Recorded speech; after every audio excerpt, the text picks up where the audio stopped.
and he knew that if something happened. We met Patrick McStay near his home in Houston, just days after learning of an arrest in his son's murder. This is his first television interview since San Bernardino sheriff's deputies announced they had Chase Merritt in custody. Did you get a sense of relief when you heard that name? A lot of people will say it's like lifting a ton off your shoulders. And I said, no, it was more to me like a boulder falling on me. That's because Patrick's son considered Chase Merritt a friend. Joseph McStay sold custom waterfalls, and Merritt was one of his welders. Do you think that Chase Merritt is capable of something like this? After all I've seen through the years and the information we found, I still can't say yes, but I can definitely say I wonder. Patrick McStay has been waiting nearly 5 years to find out who killed his family. It was February 4th, 2010, when Joseph McStay, his wife Summer, and their two beautiful young boys, Joseph and Gianni, disappeared. Their remains were found a year ago, buried in two shallow graves in the Mojave Desert. Investigators say they died from blunt force trauma. In our exclusive interview with Merritt earlier this year, he shared that the gravesite is just 20 miles from his home. Would you ever expected that this is how it would end? In the desert like that? In the desert? I had no clue. We played some of our 2-hour interview with Merritt for Patrick McStay. It's very visible from the freeway. I hear him telling you and describing the area perfectly. I'm telling you, he knows that area really well. On that final day, Merritt told us he'd met Joseph McStay for what he described as a business lunch, and that they talked by phone a dozen times later that day. You were the last person he saw. I'm definitely the last person he saw.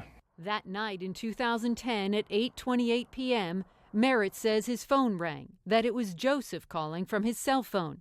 But Merritt didn't answer, he says, because he was too tired. A statement now raising eyebrows among those who have followed the case closely. The rest of Joey's existence was phone calls, text messages.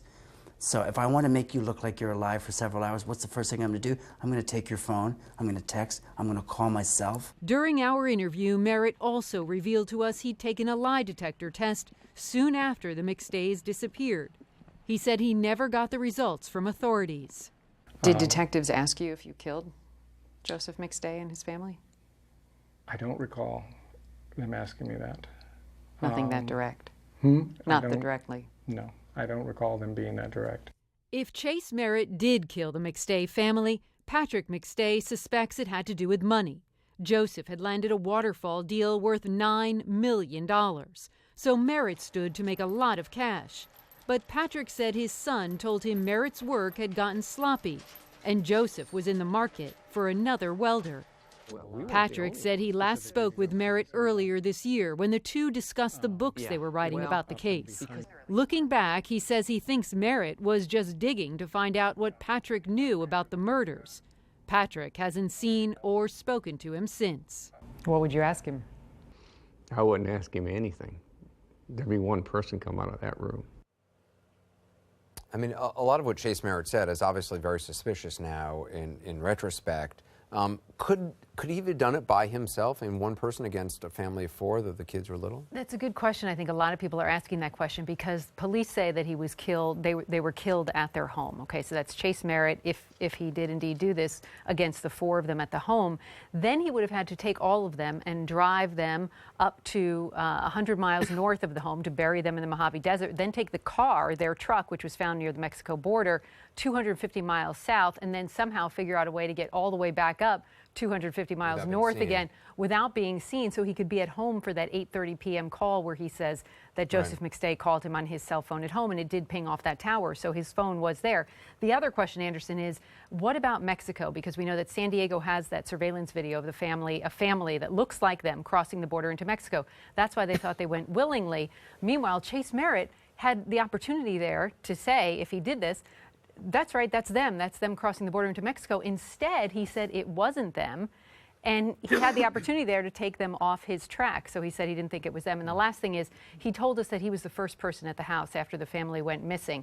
So if he was indeed there, was he there to clean up the house? Because if there was blunt force trauma, there would have been a lot of blood. Was he cleaning up the house, or was he really there to feed the dogs, as he also told us? Or was he feeding the dogs in that time to sort of keep them quiet so he had time to clean up the house and then tell everybody that the Well, it's family also was strange missing? that he insists that he was the last one to see them was alive. How would he know that? I mean, Exactly, unless- yeah. exactly. So All a right. lot of questions. Fascinating interview, Randy. Thanks very much.